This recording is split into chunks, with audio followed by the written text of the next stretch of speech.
দলের প্রতি আহ্বান জানাবো যে এই যে আমরা জুলাই পদযাত্রা করছি, জুলাইকে বাঁচিয়ে রাখার চেষ্টা করছি, ইয়াং নেতৃত্ব তুলে আনার চেষ্টা করছি, এটাকে আপনারা দমন পীড়ন না করে আপনারা এটাকে সাপোর্ট দেন, আপনারা সহযোগিতা করেন। কারণ এটা দেশের গণতন্ত্রের জন্য, জনগণের স্বার্থের জন্য আমাদের মতো মানুষদের দরকার। এবং অবশ্যই আমি বলবো যে আমি দেখবেন যে আমি সবসময় একটা কথা বলি যে আমি চাই না যে এই সরকার, আমি চাই যে এই সরকার আরো অনেক দিন থাকুক, তার সময়টা সে পার করুক। কেন চাই? আমি দেশের স্থিতিশীলতা চাই, অর্থনৈতিক স্থিতিশীলতা চাই, আমরা চাই। কিন্তু আমাদেরকে কারা, এই যে আমরা তো কথা বলি, সমালোচনা করি বা আমরা তাদের ভুলগুলো দেয়, এই ভুলগুলো তো তারাই আমাদের হাতে তুলে দেয়, তাই না? এই যে আলিফের চোখটা গেল, এটা এটা আমার মনে হয় বিএনপির যারা মানে যার মধ্যে মনুষ্যত্ব আছে, একটা 10 বছরের ছেলের চোখ গেছে, সে নিজেও এটার জন্য লজ্জিত, অবশ্যই লজ্জিত। তো এই জায়গা থেকে আপনাদের প্রতিও আমাদের আহ্বান থাকবে যে আপনারা সংস্কারের রাজনীতিটাই ধরে রাখবেন। আমাদের একমাত্র চাওয়া কি? দেশ সংস্কার। আমরা কি চাই? সংবিধান সংস্কার হোক।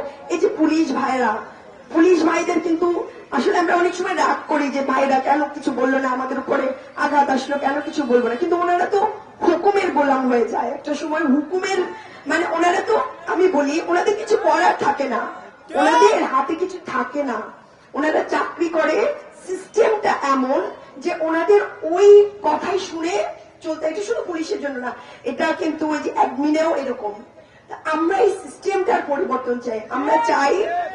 আমরা চাই যে দেশে এমন একটা পরিবর্তন আসুক, যেই পরিবর্তনে পুলিশ নিজের মতো কাজ করতে পারে, কোন দলের হয়ে কাজ না করুক। আমরা চাই দেশের সংবিধান সংস্কার হোক, এমন নীতি তৈরি হোক যেই নীতিতে কোন দল আর হাসিনা না হয়ে উঠতে পারে।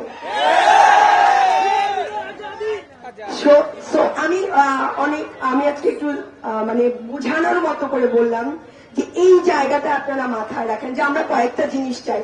আমরা কি চাই? দেশ সংস্কার চাই। পুরনো সকল যে বন্দোবস্ত, এই বন্দোবস্তটাকে আমরা ভেঙে ফেলতে চাই। তা না হলে আমাদের সন্তানদেরকে বারবার জীবন দিতে হবে, আলিফদের বারবার চোখ দিতে হবে। এই কন্টিনিউয়াস একটা প্রসেস আমরা এটা চাই না। সো এনসিপি মাঠে দাঁড়িয়েছে। আমরা বেগম জিয়া মৃত্যুর আগ পর্যন্ত যে সংস্কারের কথা বলে গেছে, এই সংস্কারের জন্য আমি লড়াই করব, হাসনা, সার্জিস, নাহিদ, বাংলাদেশের এনসিপি এবং আপমর জনসাধারণ লড়াই করবে।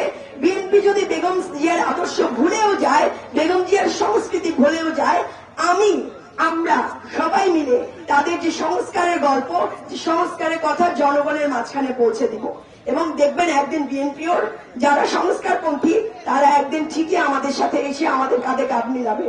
কারণ বেগম জিয়ার আদর্শ ছিল বাংলাদেশকে সংস্কার করা। তিনি কখনোই কোন চাঁদাবাজি, এইসব সন্ত্রাসী কর্মকাণ্ডকে কোন সময় প্রিভিলেজ দেয় নাই, দিছে কোনদিন দেয় না। এবং তিনি চেয়েছেন দেশ সংস্কার হোক, তিনি চেয়েছেন দেশের সংবিধান সংস্কার হোক। তা আমরা সবাই সংস্কারের পথে থাকবো। কি আমরা কি চাই? সংস্কার চাই। আমাদের আর কোনো চাওয়া নাই, আমাদের ক্ষমতা না হলেও হবে। দেশকে সংস্কার করেন, দেশের মানুষকে ভালো থাকতে দেন।